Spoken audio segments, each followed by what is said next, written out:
ഈ വർഷം റിലീസ് ചെയ്ത ഇന്ത്യയിലെ തന്നെ ഏറ്റവും മികച്ച സിനിമയിൽ ഒന്നാണ് ബാലൻ ദ ബോയ്. ആവേശത്തിന് ശേഷം ജിത്തു മാധവന്റെ തിരക്കഥയിൽ ചിദംബരവും ഒന്നിച്ചപ്പോൾ നമുക്ക് ലഭിച്ചത് ഇന്ത്യയിലെ തന്നെ one of the best psychological thriller മൂവിയാണ്. ഒരു പാസ്റ്റ് ട്രോമ കാരണം സ്വന്തമായിട്ടൊരു പേരോ ഐഡന്റിറ്റിയോ ഇല്ലാതെ മറ്റുള്ളവരിൽ നിന്ന് ഒളിച്ചോടി ജീവിക്കുന്ന ഒരു അമ്മയുടെയും മകന്റെയും കഥയാണ് ഈ സിനിമയിൽ നിന്ന് നമുക്ക് കാണാൻ സാധിക്കുന്നത്. ജിത്തു മാധവന്റെ എഴുത്തും ചിദംബരത്തിന്റെ സംവിധാനവും സിനിമയുടെ കഥയെ വളരെയധികം റിയലിസ്റ്റിക് ആയിട്ടാണ് അവതരിപ്പിക്കുന്നത്.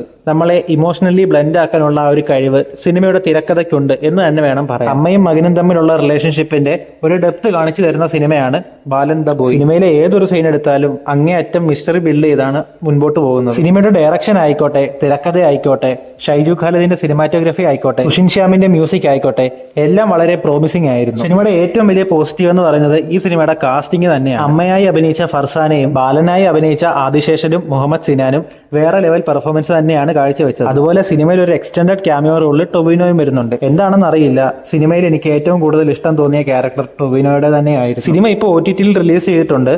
ഈ സിനിമ നിങ്ങൾ തിയേറ്ററിൽ മിസ്സാക്കുകയാണെങ്കിൽ ഉറപ്പായിട്ടും കണ്ടു നോക്കുക. നിങ്ങൾക്ക് നല്ല രീതിക്ക് വർക്കാവും. സിനിമ കണ്ടവരാണെങ്കിൽ നിങ്ങളുടെ അഭിപ്രായം കമന്റിൽ രേഖപ്പെടുത്തുക. വീഡിയോ ഇഷ്ടപ്പെട്ടെങ്കിൽ ലൈക്ക് ചെയ്യുക. ഇതുപോലത്തെ കണ്ടന്റ്സിനായിട്ട് ചാനൽ സബ്സ്ക്രൈബ് കൂടി ചെയ്തു വെക്കുക.